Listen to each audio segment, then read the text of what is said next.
Bam! I did it! Okay, so here's proof that you can get the monster and it's not the very last card flip. Hey everyone, it's Armor Gaming. Welcome back to my channel and welcome to Monster Legends. By now you all know the drill. It is a 72-hour recommendation video from yours truly, Armor Gaming, and if you've seen my previous 72-hour challenge videos, you already know what I'm going to say. The number one thing I recommend in the 72-hour challenge, if you have to pick something, is to go for the gems and the relics. You can ignore the monsters because these are not monsters you are really going to need. So go for the gems. Go for the relics, that silver relic chest on the Caillech pathway, very nice, and all of the gems, of course.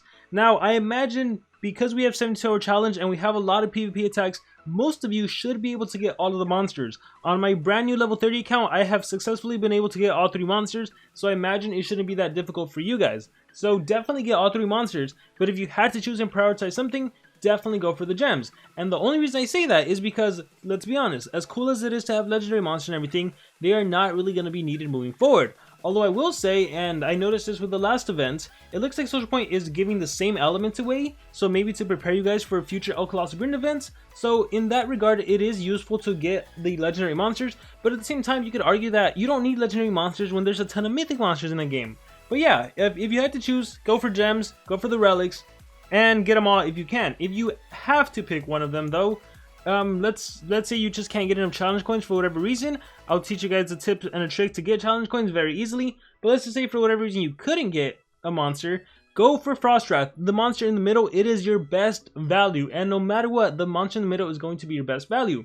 Here is the cost of all of the monsters. So as you can see, the monster on the left hand side, the epic rank 2 monster, at most will cost 8,085 coins. The monster in the middle will cost 14,740 coins. And the monster at the right will cost 23,715 coins.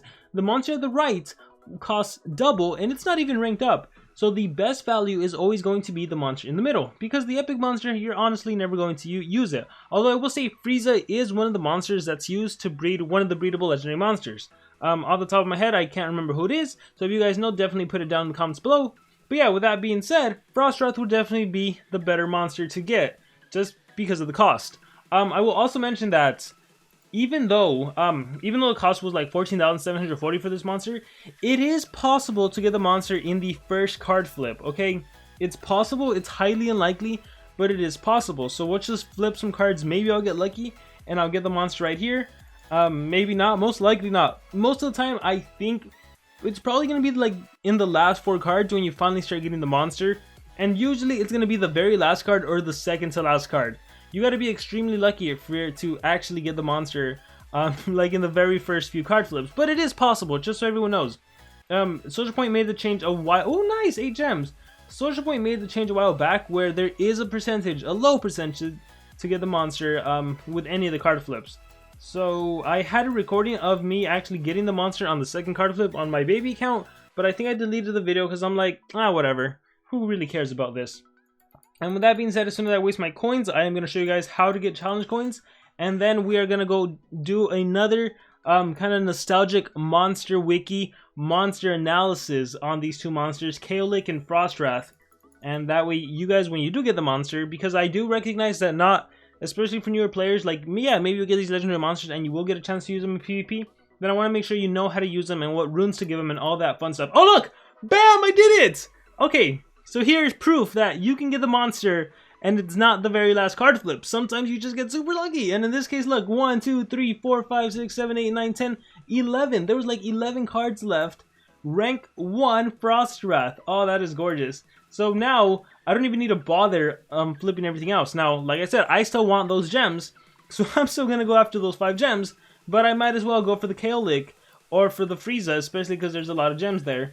Like I said, it's 72 hours, so I can definitely get all of them. And I imagine most of you can too, so I still make these videos just in case someone has to choose, but nonetheless, let's try to get Caillech. Wow, I'm super excited now.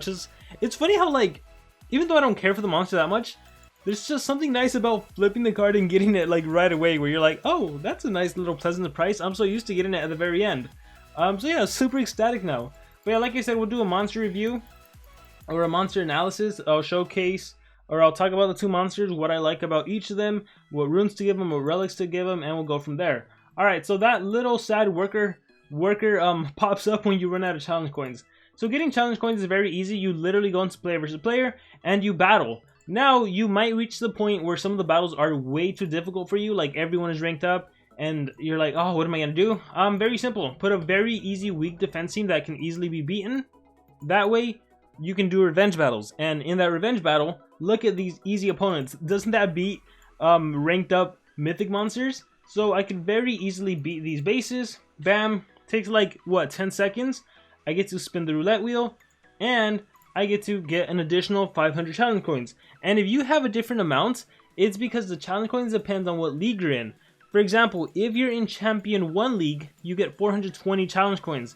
If you're in Legendary 3 League, I believe you get 510 or 520. So depending on your league, that is how you get a different number of challenge coins. So it is definitely to your advantage to be to the highest league as possible. So clicking back on the 72-hour challenge, like I gave myself an additional 500 challenge coins. This allows me to flip another card. As you flip cards, the cost of flipping the next card exponentially increases. As you see right there, it says get one for 405. Next one costs 485. So that's basically how the 72-hour challenge works. You know my thoughts, you know the costs. Now let's go into the mini analysis on these monsters.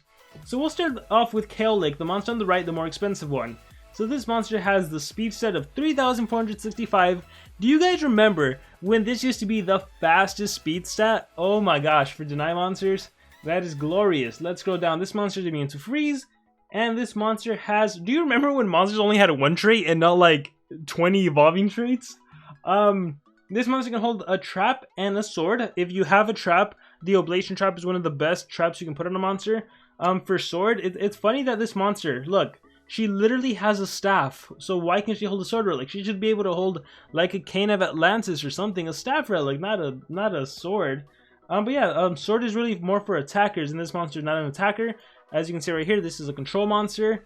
Let's take a look at the skills. We're gonna actually, what I do remember about Caillech, one of the best ults in the game, at least during her time. Freeze to all enemies, remove stamina from all targets. Stamina drain and freeze, phenomenal. Nowadays, to be honest, even if my enemy's stamina drained, they can just use a relic to recover their stamina. But back then, back in the old meta, if a monster was frozen and had their stamina drained, once they became unfrozen, they would have to use up a turn to recharge, and then they would just get frozen again. So yeah, used to by far be one of the best ults in the game. Alright, skills group 3, Permafrost, deals moderate water damage and applies freeze to all enemies. AoE freeze skill, I mean amazing, right, for a legendary monster. We have Glacial Prison, deals heavy water damage, may freeze target. Another freeze skill, Protection of the Northern Winds, gives immunity to freeze, stun, and daze. So protection to 2 of the main control skills, right, not possession, but stun and freeze. So this monster was a denier and could also prevent your team from getting denied. Polar Vortex was just a strong attack. Cold Blood gives precision, stamina regen to all of your allies, so you had a way to essentially counter getting your stamina drain thanks to that stamina regen. And then another freeze skill, so you had single freeze, AoE freeze, and counters to stun and freeze along with stamina regen. And yeah, that is Caillech. In terms of legendary monsters, in terms of a denier, one of the best, 100% one of the best. So definitely very good. But let's move on over to Frostwrath. So Frostwrath is faster with 3,476. Bad thing about Frostwrath is this energized trait. 20% extra stamina. Let's be honest, that's a joke. That is sad. This monster is going to be denied anytime. In terms of relics, you can hold double trap, which is kind of cool. One of the things you can do with this monster, if you have Pestilence Trap and you rank up Pestilence Trap or level it up, put 2 Pestilence Traps on them and just watch the enemy's max life get reduced. Sometimes you might kill them. It's not going to work against mythic monsters since they have crazy stats, but you know, that's a little fun thing that people used to do. And he is also a control monster. Now, let's see if that's true. So, Polar Beam deals low water damage to all enemies, freeze, and stamina leak. So what this monster does is freezes and does a stamina drain. So he's faster and can do the AoE freeze. You have Shivering Bites, single freeze. You have Icy Bolts, deals low special damage to all enemies, removes 25% of stamina, and applies stamina leak. So imagine on turn 1, you do Polar Beam, and then the enemy goes, they're frozen, the stamina leak drains 25%. I mean 15%, right? On your next turn you Icy Bolt, now they lose an additional 25%, that's 40%, and then when they get their turn again, that is an additional 15. That's already 55% stamina drain in 2 turns. So that's pretty cool. You have Arctic Crash, deals moderate water damage, 50% chance to freeze in daze. Not a fan. You have Chilling Sap, removes 50% of stamina from target. This one is very nice. So on turn 1, you Polar Beam. Enemy gets frozen and gets that stamina leak. When the enemy monster goes, they lose 15% of their stamina. On the next turn, you can choose to do Chilling Sap. That's 50%, so that's combined 65. And when the enemy monster goes, that's an additional 15 for a total of 80% stamina drain. Pretty darn useful. Cold Fusion deals low special damage, applies stamina leak and stamina regen to your allies. So kind of just like Caillech, right? Having that stamina regen, except here with Cold Blood, you also get increased accuracy. So I kind of wish this monster didn't do so much stamina leak and instead did more percentage drain. Because like, I kind of feel like by doing Polar Beam, there's a stamina leak. By doing Icy Bolt, there's another stamina leak. By doing Cold Fusion, there's another stamina leak. Like, this monster has a lot of AoE skills as well. Obviously would not be so helpful against the dodge area teams. But yeah, that's pretty much it. And then we have a 25% stamina drain here. So the biggest cool thing about this monster is really the Polar Beam. And you have your single freeze skill right here. You have a stamina drain skill right here. So also really good, right? Super fast. They both rely on freezing. Advantage of Frostwrath is, again, he has a higher speed, 3, 4, 7, 6, and you will be getting him rank 1 from the 72-hour challenge. Now, because I'm telling you guys that legendary monsters don't really matter, do take a look at the gold per minute. Max gold per minute is 155, whereas with Caillech you get 244. So if you're interested in that gold production, which realistically is what these monster legends are going to be doing, just producing gold for you, then Caillech is a better investment, I would say. But you know what, especially if you're a newer account and you are still trying to collect some of the monsters even while trying to be competitive, you might as well pick yourself up to rank 1 Frostwrath. That's what I would say. And then in whatever situation you get a chance to use them, maybe in a team war, maybe in a PvP scenario, well then you get a chance to use them. So that'll be fun. But yeah guys, with that being said, I hope you guys enjoyed the video. That's gonna be it. Let me know in the comments below, who are you going for? And let me know what you think about doing this little nostalgic monster analysis on the monsters that are being offered in the 72-hour challenge, especially because my advice is never going to change to go for gems and relics, so I thought it'd be fun to try to provide some useful, valuable advice in terms of the monsters that are available. So yeah, give me all of your thoughts in the comments below. Hope you guys enjoyed, and remember to subscribe.